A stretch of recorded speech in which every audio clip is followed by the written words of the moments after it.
Hi guys, வணக்கம். Welcome to ஒரு review சொல்லுமா sir channel and this your Aravind.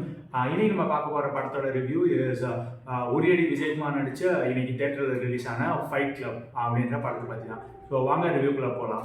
இது என்ன மாதிரி ஸ்டோரி அப்படின்னு பார்த்தீங்கன்னா, லைக் நம்ம ஏரியாவில் ஒரு அண்ணா இருப்பார், ஒரு கெத்தான ஆள். ஸோ அவர் வந்து அந்த ஏரியாவில் இருக்க பசங்களுக்குலாம் ஃபுட்பால் கோச்சிங் இல்லை பாக்ஸிங் கோச்சிங் அந்த மாதிரி சொல்லி கொடுத்து அந்த பசங்களெல்லாம் வளர்க்க ட்ரை பண்ணுறாரு. ஸோ அதில் ஒரு பையன் தான் விஜயகுமார். ஸோ அப்படி இருக்கும்போது அந்த அண்ணனை வந்து ஒரு 2 பேர் சேர்ந்து கொன்னுடுறாங்க. ஸோ அந்த 2 பேர் கொன்னதுல வந்து கொஞ்ச நாள் கழிச்சு ஒருத்தனே வந்து விஜயகுமார் கூட சேர்ந்து இன்னொருத்தனை வந்து பழி வாங்கணும் அப்படின்னு நினைக்கிறான். ஸோ அதுக்கப்புறம் என்ன ஆகுது ஸ்டோரி அப்படின்றத ஒரு மொத்த பிளாட் அப்படின்னு சொல்லலாம்.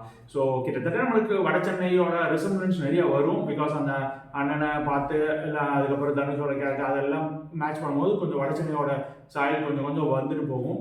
ஸோ அதெல்லாம் தள்ளி வச்சுட்டு பார்த்தீங்கன்னா ஓரளவு ஒரு நல்ல படம், ஓகேயான படம் அப்படின்னு சொல்லலாம். பிகாஸ் பிஜிஎம் ஆகட்டும், செம்ம பிஜிஎம், விஷுவல்ஸ் வந்து செம்மையாக காமிச்சிருந்தாங்க. ஸோ விஷுவல்ஸ் ரொம்ப நல்லா இருந்துச்சு. அண்ட் லொக்கேஷன் வைஸ் எல்லாமே சூப்பராக இருந்துச்சு.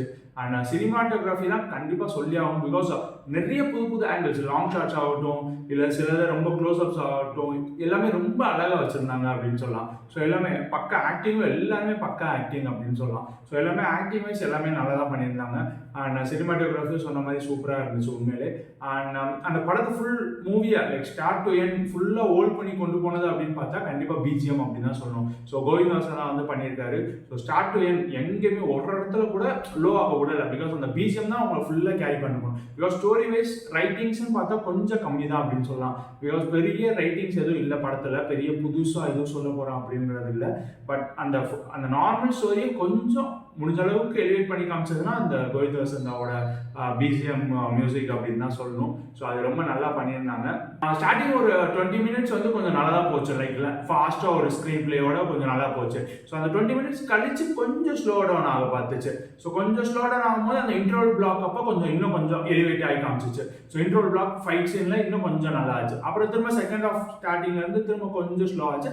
அண்ட் கிளைமேக்ஸில் அந்த லாஸ்ட் ஒரு 15 மினிட்ஸ் இன்னும் கொஞ்சம் நல்லா எலிவேட் பண்ணி காமிச்சு. ஸோ அங்கங்கே ஒரு சீன் கொஞ்சம் நல்லா இருந்துச்சு. தவிர த்ரூ அவுட் த மூவி சூப்பராக இருந்துச்சு அப்படின்றது சொல்ல முடியல. அது ஒரு ட்ராபேக் அப்படின்னு சொல்லலாம். அண்ட் உரியடி மாதிரியே இங்கேயும் அந்த இன்ட்ரோல் சீக்வன்ஸ் ஃபைட் சீன் வந்து ஒரு லென்த்தி ஒரு நல்ல ஒரு ஃபைட் சீக்வன்ஸ் மாதிரி ட்ரை பண்ணியிருக்காங்க அப்படின்னு சொல்லலாம். ஸோ ஃபைட் அந்த பிஜிஎம்மோட ஒரு கும்பலாக சண்டை போடுறது, பட் அந்த பிஜிஎம்மோட பார்க்கும்போது ரொம்பவே நல்லா இருந்துச்சு அப்படின்னு சொல்லலாம். அண்ட் அதுக்கப்புறம் பார்த்தீங்கன்னா லைக் இந்த படத்தில் எதுக்கு ஹீரோயின் அப்படின்ற கேள்வி கண்டிப்பாக எல்லாருக்குமே வரும். பிகாஸ் ஒன்று ஹீரோயின் வந்து டேரக்டரோட ஃப்ரெண்டாக இருக்கணும், இல்லை லிரிசிஸ்ட் வந்து டேரக்டரோட ஃப்ரெண்டாக இருக்கணும். ஸோ அந்த பாட்டுக்காக மட்டும்தான் அந்த ஹீரோயினை யூஸ் பண்ணியிருக்காங்க. ஸோ வெறும் பாட்டு எதுக்கு வராங்க, எதுக்கு போகிறாங்க, எப்படி போனாங்க ஒன்றுமே தெரியாது. வெறும் அந்த சாங் மட்டும் தான் அந்த ஹீரோயின் வருவாங்க, வந்துட்டு போயிடுவாங்க, அவ்வளோதான். ஸோ அந்த பாட்டு விஷுவல்ஸாகவும் சரி, லிரிக்ஸாகவும் சரி, லைக் ஆல்ரெடி அது நல்லாவே ஹிட் ஆயிடுச்சு அப்படின்னு சொல்லலாம். ஸோ அது படத்துலையும் நல்லாவே தெரிஞ்சிருக்கு அது பார்க்கும்போது. அண்ட் அதுக்கப்புறம் பார்த்தா லைக் ஒரு மாதிரி தனியாக ஹீரோ மட்டும் சண்டை போடுறாரு படத்தில் அப்படின்னு பார்த்தா ஒரு ஒரு மாதிரி லைட்டாக எலிவேட் ஆகிருக்குமோ நம்ம இதில் ஒரு 2 கேங் சேர்ந்து மொத்தமாக சண்டை போடுறாங்க. ஸோ அது பார்க்கும்போது ஒரு லைட்டாக அங்கங்கே கிளம்சி, ஸோ ஃபுல்லாக ஓடிக்கிட்டே இருக்க மாதிரி அந்த மாதிரி சீக்வன்ஸ் இருக்கிறதுனால கொஞ்சம் ட்ராக் பண்ணுற மாதிரி இருக்குது. அது அந்த டோலாக ஃபைட் இல்லாமல் அது ஒரு மாதிரி ரொம்ப ட்ராக் ஆகிற எல்லாமே காமிச்சிருக்காங்க. அந்த எக்ஸாக்டாக அந்த ஃபைட் சீக்வன்ஸ் மட்டும் இல்லாமல் அதுக்கு முன்னாடி நடக்குது, பின்னாடி அந்த மாதிரி ஃபுல்லாக காமிச்சிருக்கனால ஒரு மாதிரி லிட்டில் ட்ராக் பண்ண மாதிரி தெரியலாம். பட் அந்த கேங்காக ஃபைட் பண்ணாமல் ஒரு மாதிரி அந்த கிளைமேக்ஸ் ஃபைட் வந்து வெறும் அவன் விஜயகுமார் மட்டும் பண்ணுற ஃபைட்டு. ஸோ அது வந்து நல்லாயிருக்கும். அது ரொம்ப இன்டென்ஸாக ரொம்ப காமிச்சிருப்பாங்க. ஸோ அந்த மாதிரி படத்தில் நடுவில் அங்கங்கே வச்சுருந்தாங்கன்னா இன்னும் நல்லாவே இருந்திருக்கும்.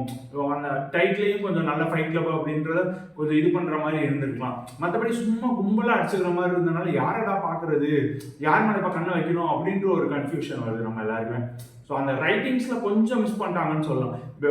என்னதான் நான் ரைட்டிங்ஸ் மிஸ் பண்ணாலும் அந்த பிஜிஎம்னால படம் கொஞ்சம் காப்பாற்றப்பட்டுச்சு அப்படின்ற மாதிரி கண்டிப்பாக சொல்லி ஆகலாம். அந்த ஒரு நல்ல ஆக்டிங் படம், ஒரு நல்ல சண்டை படம்னு சொல்லலாம்.